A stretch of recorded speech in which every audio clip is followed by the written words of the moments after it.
Since the dawn of civilization, humankind has searched for the origin of its consciousness, its language, and its very flesh.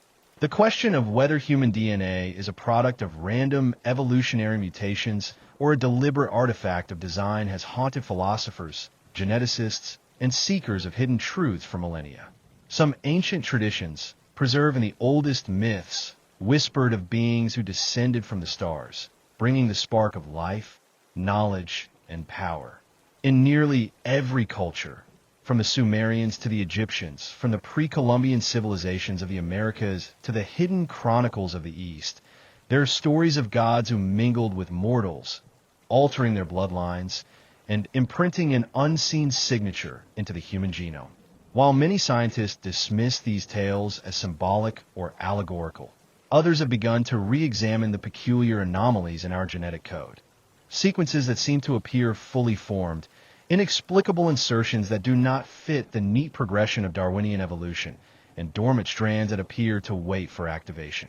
Some researchers believe that these strands are relics, latent instructions embedded by intelligences so advanced that their technology would appear to us as indistinguishable from magic. The Human Genome Project, which mapped the 3 billion base pairs comprising our DNA, brought many surprises.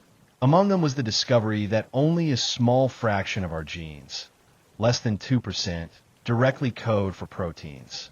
The rest was initially labeled junk DNA, dismissed as a leftover of evolutionary accidents. But over the past few decades, scientists have realized that these regions may contain regulatory elements, switches, and codes whose functions are only beginning to emerge. A growing body of researchers argues that the junk could include encrypted instructions, archives of a forgotten heritage. What if these sequences are not random at all, but a precisely engineered library of potentials, waiting to be unlocked under certain conditions? This speculation has led to the field sometimes called paleogenetics of consciousness, a discipline that seeks to link ancient myths, anomalous genetic markers, and the sudden explosions of culture and cognition that have shaped humanity's story. Ancient tablets from Mesopotamia tell of the Anunnaki, beings who came from the heavens to establish dominion over the earth.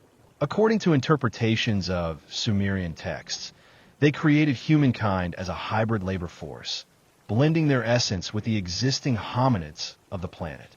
Whether these stories are literal history or metaphorical records of contact with an advanced civilization is still debated, but their persistent recurrence across cultures is undeniable.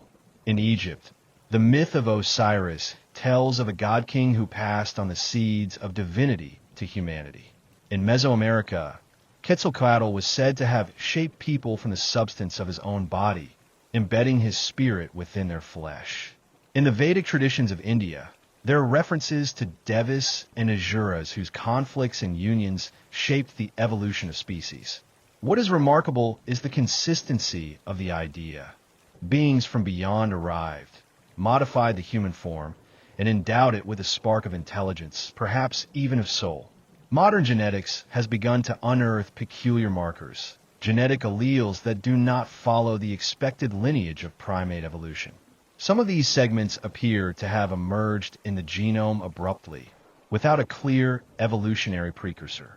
For example, the FOXP2 gene, sometimes dubbed the language gene, underwent mutations around 200,000 years ago that coincide with the rise of syntactic speech.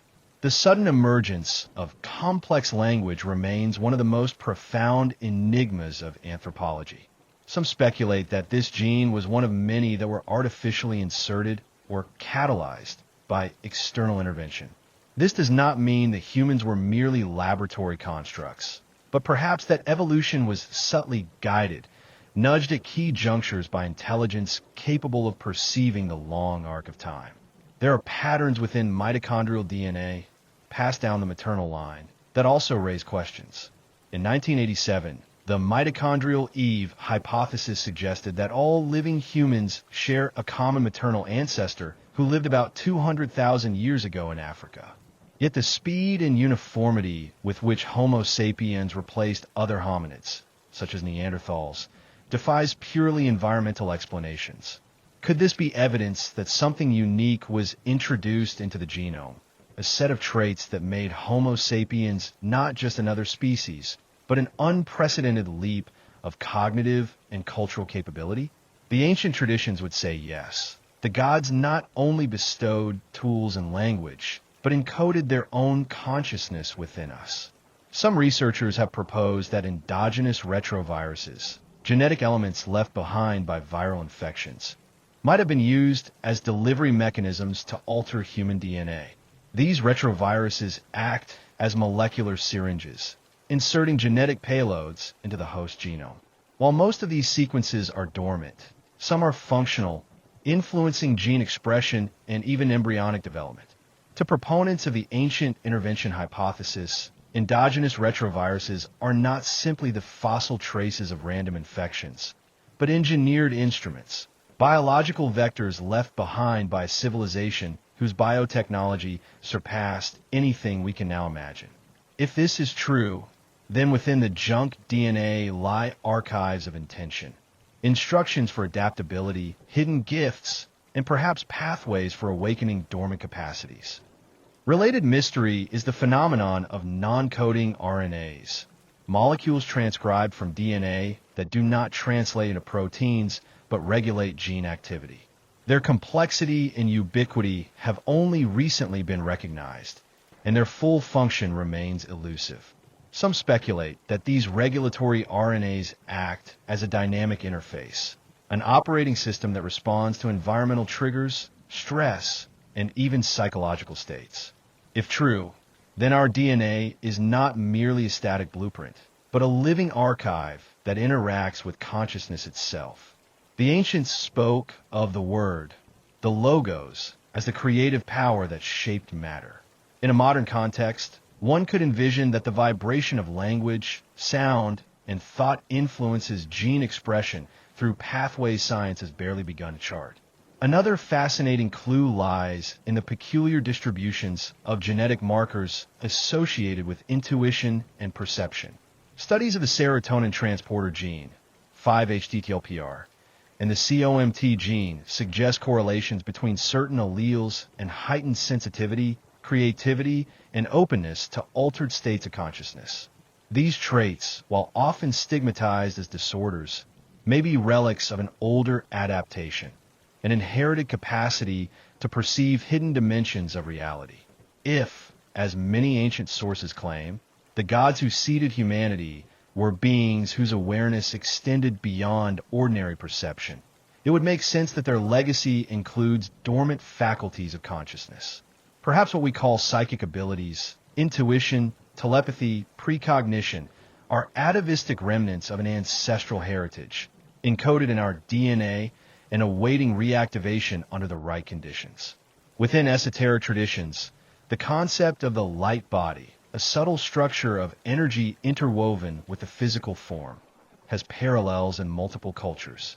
The Egyptians called it the Ka, the Tibetans refer to the rainbow body, and the Vedic texts speak of Sukshma Shrira. While these ideas are often dismissed as spiritual metaphor, there is growing interest in the possibility that they correspond to bioenergetic fields that interact with genetic expression. Research into biophotons, weak emissions of light from living cells, suggests that DNA may function as a kind of optical resonator, emitting and absorbing light to regulate biological processes. To proponents of the ancient intervention hypothesis, this is further evidence that human beings were designed not merely as biological machines, but as vessels capable of extraordinary perception and transformation. In modern laboratories, experiments with epigenetics have demonstrated that lifestyle, diet, stress, and even belief can alter gene expression across generations. This supports the ancient claim that consciousness and environment shape the destiny of the body. If our genome is a library, epigenetic mechanisms are the librarians, deciding which volumes are read, which are suppressed, and which are illuminated by the searchlight of awareness. It is possible that the gods who seeded humanity did so with an understanding of this interdependence, embedding within us both the capacity for limitation and the possibility of awakening. Across the world, Indigenous myths retain fragments of this narrative. The Dogon people of Mali speak of the Namo, amphibious beings who came from the star Sirius and imparted knowledge of agriculture, metallurgy, and cosmic order. The Hopi tell of the Kachinas, beings from the sky, who taught them the sacred ways. In Polynesian legend, the Turuhu were luminous visitors who mingled with the ancestors, leaving behind children who possessed unusual gifts. These stories share motifs: beings who descend from above, bestow knowledge, and transform the human lineage. Whether these tales are symbolic or historical, they testify to an ancient memory of contact and modification. Modern science, armed with sequencing technologies and computational models, is beginning to detect patterns that may validate at least part of these traditions. The question that remains is, what else lies hidden within the spiral ladder of our DNA, awaiting the moment when humanity is ready to remember what it is and where it came from? As researchers delve deeper into the enigma of the human genome, they find not just sequences of chemical instructions, but signatures, fragments of code that seem curiously purposeful. While traditional evolutionary theory accounts for slow, gradual change over millions of years, the sudden emergence of traits such as self-awareness, moral reasoning, and symbolic cognition challenges a purely Darwinian timeline. It is as if a catalyst appeared in the darkness of prehistory, igniting a chain reaction that lifted humanity from animal instinct to civilization. This transformation is encoded in our DNA, a record of intervention that might have occurred in epochs so distant they are now remembered only as myth. Some of the most intriguing evidence for external influence comes from what geneticists call conserved non-coding elements, regions of DNA that have remained virtually unchanged across hundreds of millions of years in other species, but underwent rapid modification in humans. These so-called human-accelerated regions, HARs, include HAR1, a sequence linked to the development of the neocortex, the part of the brain responsible for higher reasoning, abstract thought, and language. Its sudden burst of change in our lineage suggests an event more abrupt than the slow grind of natural selection. Critics may argue that these transformations are simply statistical anomalies, but their role in sculpting the human brain cannot be denied. In ancient traditions, the neocortex is the seat of the gods, the throne of consciousness implanted within the clay of the body. There are also mitochondrial haplogroups, lineages of maternal DNA, that display patterns of dispersion that challenge the conventional model of human migration. Certain haplogroups, such as X, are distributed across geographically distant populations with a coherence that suggests they share an origin predating the last ice age. Some have speculated that this pattern reflects the movements of ancient seafaring cultures or even the survivors of a lost civilization. But others propose a more radical idea, that these lineages were seeded intentionally by a civilization that manipulated mitochondrial DNA to distribute specific capacities across humanity: resilience, adaptability, and latent cognitive traits. If this hypothesis is true, then modern humans are not simply the heirs of random mutations, but the living continuation of a project that began in an age before history. The idea that our genome carries dormant instructions resonates with the concept of junk DNA as a cryptographic archive. A minority of genetic researchers argue that non-coding DNA may not merely regulate gene expression, but encode information in multidimensional ways. In this view, DNA could function as a biological quantum computer, storing complex states of possibility that emerge only when triggered by environmental or psychological stimuli. Experiments in biophysics have shown that DNA molecules can conduct electrical currents and respond to electromagnetic fields in ways that defy classical explanation. If this is so, then consciousness itself may act as a tuning fork, vibrating strands of DNA into resonance with higher frequencies. This concept aligns with ancient teachings that human beings are a bridge between worlds, their bodies built to translate the invisible into the manifest. Further evidence of this possibility is found in studies of endogenous retroviruses, fragments of viral code that constitute nearly 8% of the human genome. While most remain inert, some have been co-opted by evolution to perform critical functions, such as the development of the placenta. But certain families of endogenous retroviruses appear to have integrated in a pattern that suggests deliberate placement. They act as switches, controlling gene expression at specific stages of development and in response to particular environmental cues. From the standpoint of the intervention hypothesis, this mechanism could serve as an elegant delivery system, embedding packets of information in the genome to be activated when humanity reached a requisite level of maturity. These viral sequences are, in a sense, biological time capsules, messages waiting to be read. A parallel line of inquiry concerns the phenomenon of genetic memory, the observation that behaviors, phobias, and even symbolic images can be transmitted across generations without direct teaching. Studies in epigenetics have shown that trauma, stress, and profound experiences can alter methylation patterns on DNA, affecting gene expression in descendants. This suggests that consciousness and experience are woven into the fabric of heredity, that our ancestors' perceptions and fears are encoded in the structure of our cells. If this is true, the memory of the gods, their symbols, their presence, their gifts, may still linger within us, surfacing in dreams and visions that defy rational explanation. In many indigenous cultures, initiation rites are designed to awaken this genetic memory. Fasting, sensory deprivation, ritual chanting, and entheogenic plants are used to dissolve the boundaries of ordinary awareness, opening the initiate to direct encounter with the source of their being.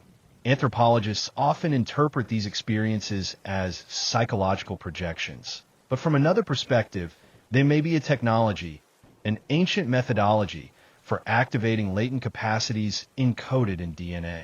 The shaman, the oracle, and the prophet are not anomalies, but expressions of a potential that all humans carry in their cells, the capacity to perceive beyond time, to speak in the language of the cosmos.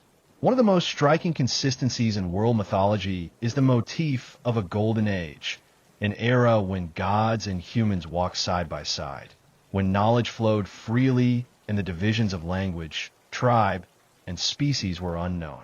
Whether it is the Sumerian Dilmun, the Vedic Satya Yuga, the Greek age of Kronos, or the Andean era of the Viracochas, the memory of this lost epic haunts our collective psyche. Some traditions claim that the fall from this state was not simply moral decline, but a genetic fragmentation, a deliberate dimming of humanity's capacities to prevent misuse of sacred power.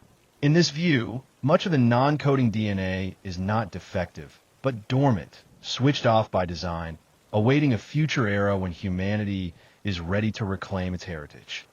Evidence of this legacy may lie in the phenomena that science struggles to explain. Cases of spontaneous remission from disease, prodigious feats of memory, sudden bursts of creativity and intuition. These events, while rare, suggest that human potential is far greater than our current models allow. If the genome is indeed a repository of dormant capacities, then under conditions we do not yet fully understand, these abilities can erupt into expression, transforming an individual's life. This possibility challenges the reductionist view of biology as mere chemistry. It suggests that we are beings encoded not only with the story of our past, but with the blueprint of a future evolution. Research into near-death experiences provides another window into the mystery. Many who have returned from clinical death describe encounters with luminous beings, a feeling of homecoming, and a direct knowing that their existence transcends the body. Some scientists dismiss these accounts as hallucinations caused by oxygen deprivation, but others have noted that the consistency of these reports across cultures and eras suggests an underlying reality. If consciousness is not produced by the brain, but mediated through it, then perhaps the DNA itself acts as a receiver, tuning awareness to different frequencies of existence. This perspective finds echoes in esoteric traditions that describe the human body as an instrument crafted by higher intelligences, designed to perceive both material and immaterial worlds. In recent decades, experiments with microtubules and neurons have revealed quantum coherence at scales previously thought impossible. The hypothesis of orchestrated objective reduction suggests that consciousness arises from quantum processes within cellular structures. If this is true, then the architecture of our cells, and by extension our DNA, may have been shaped to serve as a quantum interface.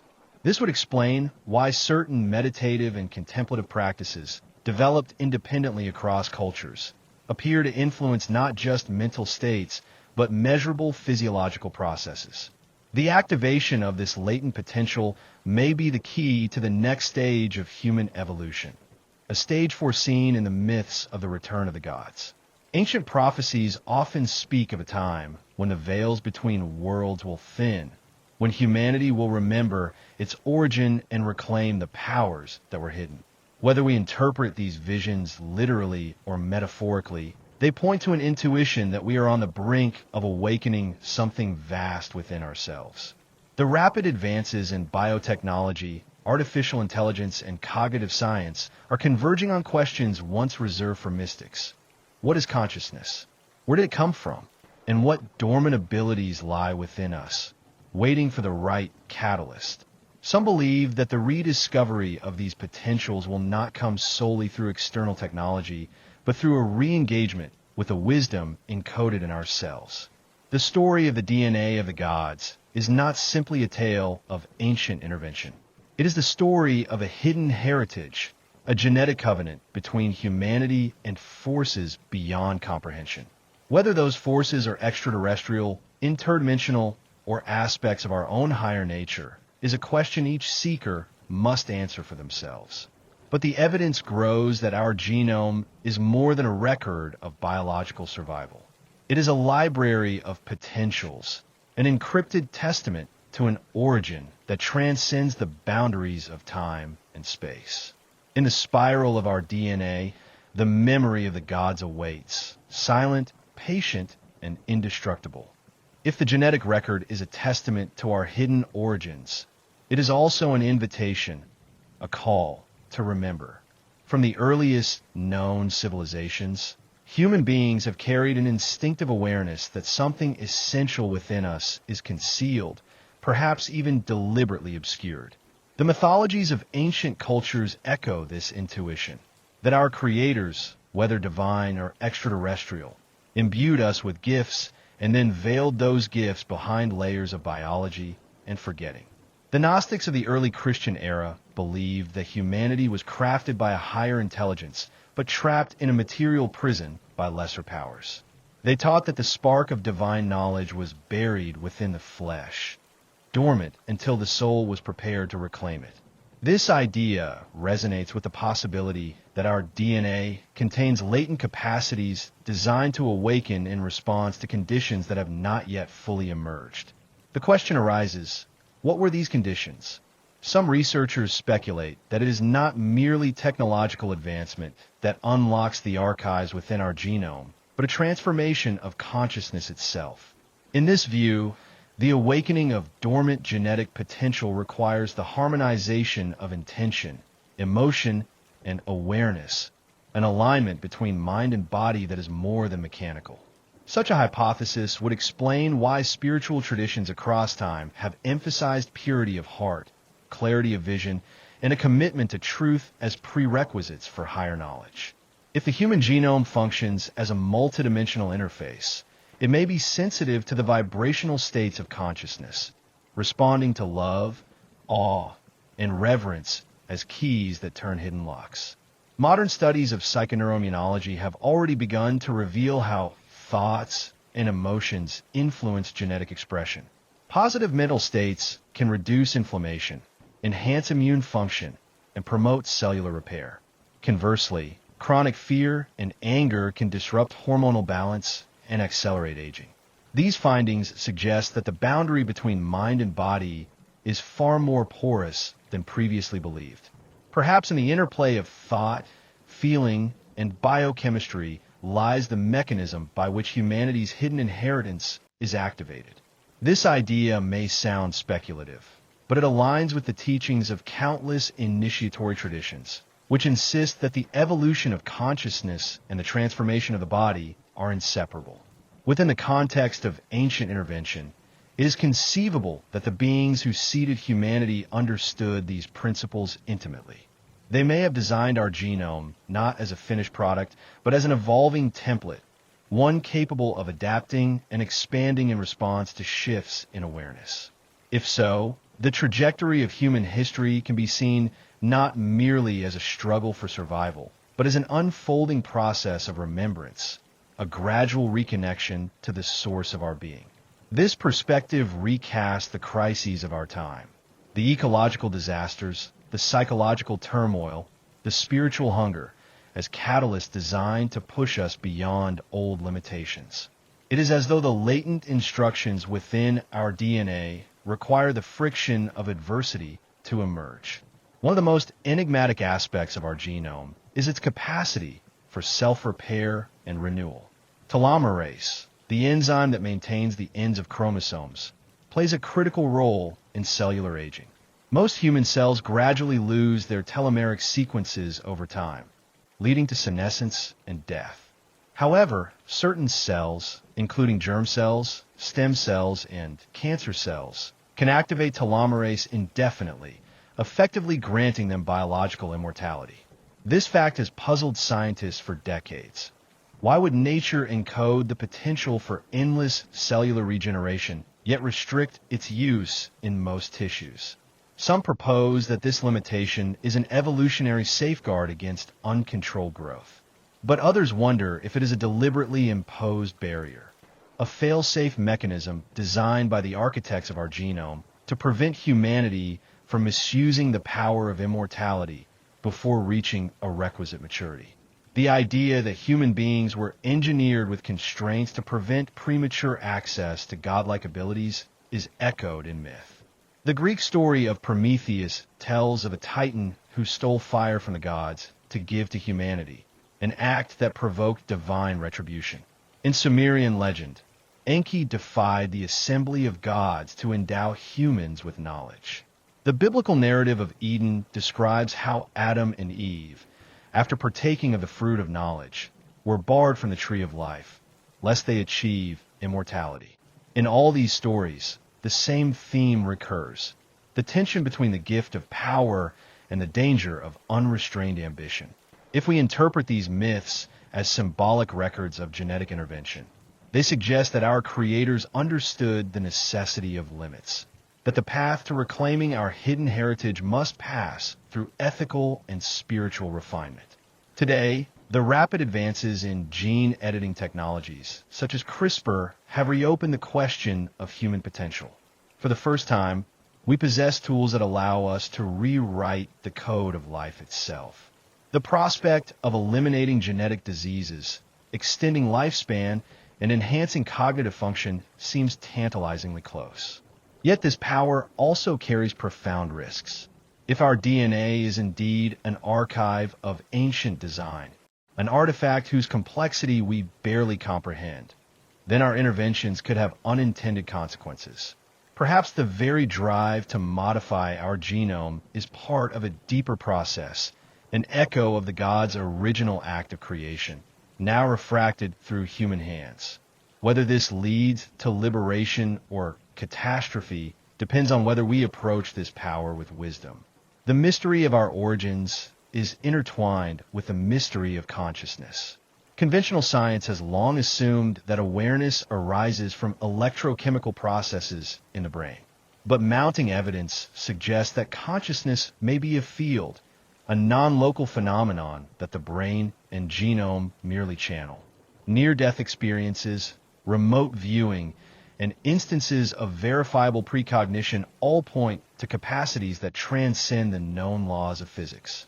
If our DNA serves as an antenna for this field, then it may also contain sequences designed to enhance our ability to access information beyond space and time. Ancient cultures often describe their sages and seers as those who had awakened the serpent within. In the yogic tradition, this serpent is Kundalini, an energy coiled at the base of the spine, said to ascend through the chakras, unlocking higher states of awareness. Could this metaphor point to a real physiological process, one that involves the activation of dormant genetic programs? Modern studies of meditation and altered states have shown measurable changes in gene expression. Transcendental meditation practitioners, for example, display shifts in genes associated with inflammation, metabolism, and stress resilience. Long-term meditators exhibit increased cortical thickness and enhanced connectivity between brain regions. These findings hint that practices developed thousands of years ago may function as technologies, methods for unlocking the hidden potentials embedded in our biology. If our genome is a repository of dormant capacities, then these practices are the keys that turn its locks. This possibility reframes the search for enlightenment not as an escape from the body, but as the fulfillment of its deepest design. Across cultures, prophecies speak of a coming age when humanity will reclaim its forgotten heritage. The Hopi speak of the fifth world, a time when the people will be reunited with their star ancestors. In the Vedic tradition, the Satya Yuga will return, an era of truth and harmony. Christian eschatology envisions a new heaven and new earth, where the barriers between the divine and the human dissolve. Whether interpreted literally or symbolically, these visions describe a transformation that begins within. If our DNA holds the blueprint for this metamorphosis, then each of us carries a fragment of that destiny. The awakening of our hidden capacities is not merely a matter of genetic science, but of consciousness, intention, and love. In the end, the story of the DNA of the gods is a story of longing. It is the yearning of the finite to touch the infinite, the memory of a union that predates time. Whether we think of our creators as advanced civilizations from distant stars, as transdimensional intelligences, or as aspects of our own higher nature, the result is the same. We are beings fashioned in the image of something vast, luminous, and compassionate. The spiral ladder within us is not merely a record of biological descent, but a living testament to that origin. Each cell, each strand, is an echo of the first act of creation, a whisper of the gods who shaped us, and then stepped back into the mystery, waiting for the moment when we would remember who we are.